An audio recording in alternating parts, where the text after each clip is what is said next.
বুঝতে পারছো রিপোর্টারের বিয়েতে যাচ্ছি। বললাম ভালোই লাগছে, সুন্দর লাগতেছে। বিয়ে বাড়ি যাচ্ছে তাও ঝগড়া আমি করতেছি।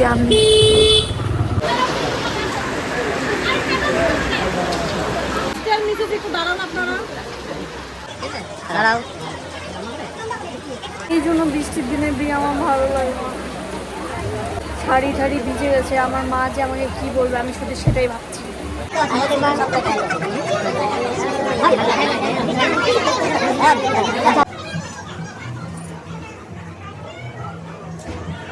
Hello guys, welcome back to my channel. তো আজকে দেখতে পাচ্ছ সাজুগুজু করে নিয়েছি, শাড়ি পরছি আজকে অনেক দিন পর। তো আজকে যাব হচ্ছে রিসেপশন পার্টিতে। তো এবার হচ্ছে ওখানে গিয়ে কীরকম কি হয়, তারপর ব্রাইডকে কেমন সাজিয়েছে, ওর বন্ধুর বউ বলে কথা। তো যাই হোক, ওর বন্ধুর রিসেপশনে যাব মানে তো আমি খুব এক্সাইটেড।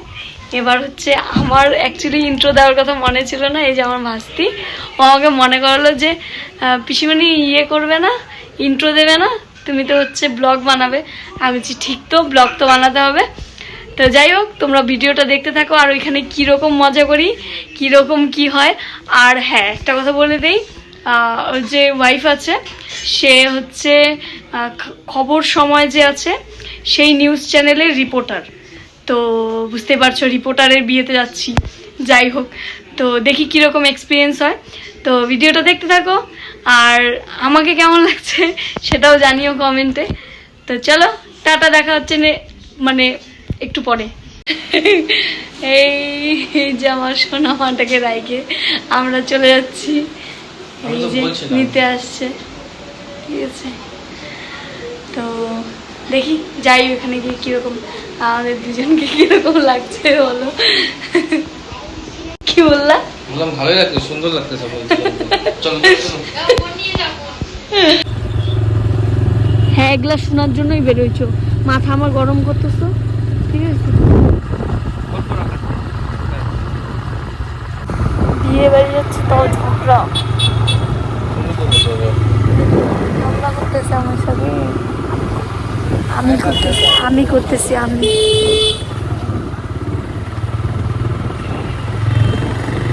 তো অ্যাকচুয়ালি আমাদের ব্যাপারটা এরকম, আমরা যেখানে যাবো সেখানে ঝগড়া করবো, মানে আমি বিশেষ করে সত্যি কথা বলতে আমি ঝগড়াটা করি, ও খুব কম ঝগড়া করে। যাই হোক, এবার ঝগড়া করতে করতে বিয়ে বাড়িতে যেতে যেতে এ কি হলো, প্রচুর পরিমাণে বৃষ্টি যে কোথার থেকে নেমে আসলো। আর বিয়ে বাড়ি সত্যি কথা বলতে একদম স্পয়েল হয়ে গেল। এই যে ডিজে বক্সগুলো আনছিল, একদম ডান্স কিচ্ছু করতে পারিনি। আমার এর থেকে কষ্টের কথা আর কি বলবো তোমাকে। আমি সত্যি কথা বলতে কোনো বিয়ে বাড়িতে আমি যে যাই, আমার মেনলি আমাকে খাওয়া দাওয়া না দিলেও আমার কোনো যায় আসে না। আমার কথা হচ্ছে আমাকে ডান্সের জন্য কিন্তু আমার ম্যান্ডেটরি আমাকে ডাকতেই হবে। তো guys, here is our reporter bride. তো গিয়ে দেখি ব্রাইড খুবই ব্যস্ত, আর ব্যস্ত হওয়াটাই অ্যাকচুয়ালি স্বাভাবিক। রিসেপশনের দিন বলে কথা, যে আসছে সেই ফটো তুলছে। এই ফটো তুলতেই নাকি এই দিনটা চলে যায়। মানে আমি আমার ফ্রেন্ডের কাছে ফিডব্যাক নিয়েছি, আমি শুনেছি যে রিসেপশনের দিন নাকি মানে ফটো তুলতে ব্রাইড একদম মানে বিরক্ত হয়ে যায় বলতে পারো। কিন্তু আচ্ছা, তোমরা বলো তো, এত সুন্দর একটা দিনে এরকম কানে কানে কি এমন পার্সোনাল কথা থাকতে পারে ব্রাইড আর গ্রুমের? তো যাই হোক, তোমরা দেখতে থাকো ভিডিওটা।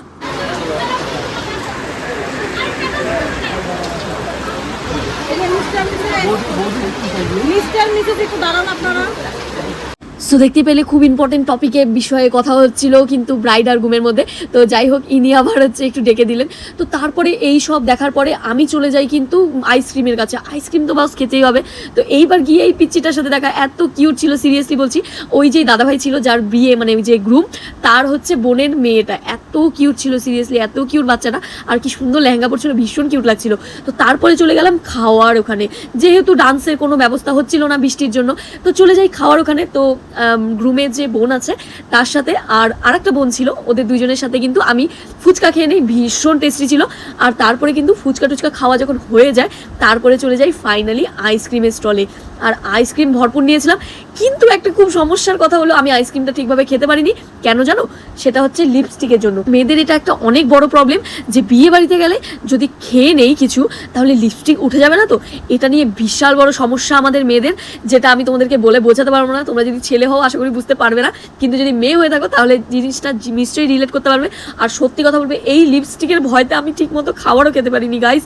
আমপোড়া শরবত ছিল, জিলাপি ছিল, প্লাস ফুচকা তো দেখালাম, আমি ফুচকা খেয়ে খেয়েছি, আইসক্রিম ছিল, এগুলো স্টল দেওয়া ছিল। এইবার তারপরে সব কিছু দেখার পরে, সব কিছু মোটামুটি খাওয়া দাওয়ার পরে, সব কিছু তো খেতে পারিনি, যাই হোক কিছু কিছু খেয়েছি। আর তো সব কিছু হওয়ার পরে আমি কিন্তু চলে যাই মেন যেই জায়গাটা, আজকে মানে কি বলবো, বলতে একটু অকওয়ার্ড ফিল হয়। তো যাই হোক, এটা তো ম্যান্ডেটরি একটা জিনিস। তো রিসেপশন যে নাইটটা যে থাকে, জায়গাটা সাজানো হয়েছে, সেটা কিরকম সাজানো হয়েছে সেটা দেখতে, তো তোমরাও দেখে নাও কত সুন্দরভাবে সাজানো হয়েছে। এইবার তারপরে ওখান থেকে এসে, এবার ততক্ষণে কিন্তু আমি একা, এবার একা আমি এত বোর হচ্ছিলাম, সত্যি কথা বলছি আমার ভীষণ বোর লাগছিল। আমি চুপচাপ দাঁড়িয়ে আছি আর দেখতে পাচ্ছিলে মানে প্রচুর মানে ভিড় ছিল, কি করবো না করবো। অ্যাকচুয়ালি ভিড়টা হবে নাই বা কেন বলো তো, এত জায়গা মোটামুটি ছোট ছিল, তো মানুষগুলো কোথাও যাওয়ার জায়গা পাচ্ছিল না, তো ব্রাইডের ওই আশেপাশেই তো ঘোরাঘুরি করছিল, আর ওই পাশে গেলে তো খাওয়ার জায়গা। এবার তোমাদেরকে একটা হাস্যকর কাণ্ড শোনাই। ওই যে দেখতে পেলে তখন আমি যে দেখালাম যে আমি বৃষ্টি পার করে গেলাম, ওই জায়গাটায় যে গেছিলাম, এবার ওখানে না মেয়ে বাড়ির লোকজন সব বসছিল। এবার স্বাভাবিক মেয়ে বাড়ির লোকজনকে কিন্তু একটু স্পেশাল ভাবে ট্রিট করা হয়, তো ওইখানে হচ্ছে মিষ্টির প্যাকেট ট্যাকেট সবকিছু দিচ্ছিল। এবার না ওরা আমাকে মেয়ের বাড়ি ভেবে আমাকেও মিষ্টি প্যাকেট দিচ্ছিল। তো যাই হোক, তারপরে আমি কিন্তু নেইনি, আমি অনেস্ট, খুব অনেস্ট। যাই হোক, তো বৃষ্টিতে খুব খারাপ অবস্থা, আলাদাই। এই জন্য বৃষ্টির দিনে বিয়ে আমার ভালো লাগে না। এই সেজে গুজে এসে বৃষ্টিতে শাড়ি ঠাড়ি ভিজে গেছে, আমার মা যে আমাকে কি বলবে আমি শুধু সেটাই ভাবছি, আলাদাই রকমের। অনেক রাত হচ্ছিল, তো আমরা চলে যাই খাওয়ার টেবিলে।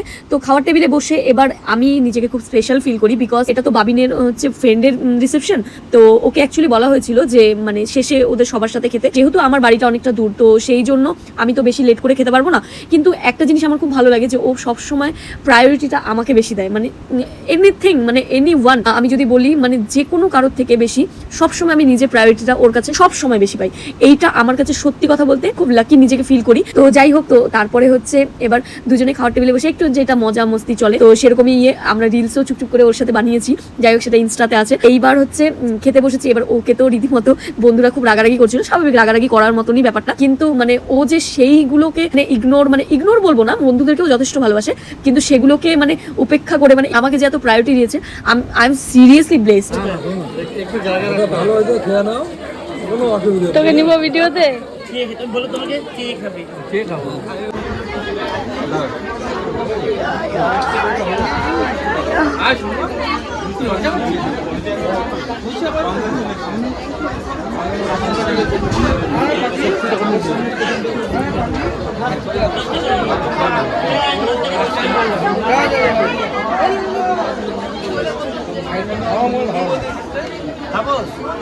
সো এবার চলে আসছে গিফট দেওয়ার পালা। তো সবাই মিলে কিন্তু গিফট দিয়ে দিয়েছে, বাবিনও ছিল। এবার এতজন বন্ধু, তোমরা নিজেরাই দেখতে পাচ্ছ, এতজন বন্ধুকে ছেড়ে ও হচ্ছে আমার সাথে সিরিয়াসলি বলতে খেয়েছে। এটা সিরিয়াসলি বলতে ওর বন্ধুরা হয়তো রাগ করেছে, এবার ও জানে যে আমি একা তো খাবো না, এবার একা খেলে আমি খেতামই না। তো ও সত্যি কথা বলতে এত আমাকে প্রায়োরিটি দেয়, আমি সত্যি নিজেকে খুব লাকি ফিল করি। আর ও পুরো ইয়ার্কি ঠাট্টা করছিল, দেখতেই পাচ্ছ। অ্যাকচুয়ালি ব্রাইড যে হয় সেটা ওর ছোটোবেলার বান্ধবী, আর গ্রুম যে হয় ওর ছোট্টবেলা থেকে একদম মানে বলতে পারো একদম চাড্ডি বাড্ডি ইয়ার, ঠিক আছে। তো সেই জন্য প্রচুর ইয়ার্কি ঠাট্টা চলছিল, যেটা তোমরা আশা করি দেখতেই পাচ্ছ।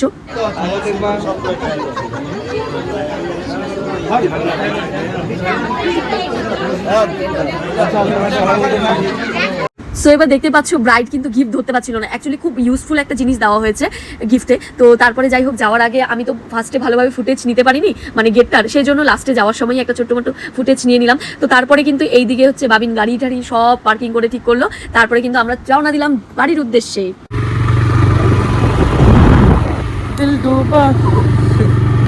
গান করবো না, ছাগলটা যেতে যেতে বলে গান করতে করতে ফট করে বলে কি গান করবো না, যেই আমি ক্যামেরাটা অন করেছি। তারপরে কিন্তু তোমরা দেখবে আমি পেছন থেকে ক্যামেরাটা করেছি, ও কিন্তু দিব্যি গান করতে করতে যাচ্ছিল। এবার গাড়ির হাওয়ার একটা আওয়াজ থাকে, তো সেই জন্য অত জোরে শোনা যাচ্ছিল না, আর বৃষ্টিও পড়ছিল, তোমরা দেখতেই পারছো, রাস্তা দেখলেই বুঝতে পারবে।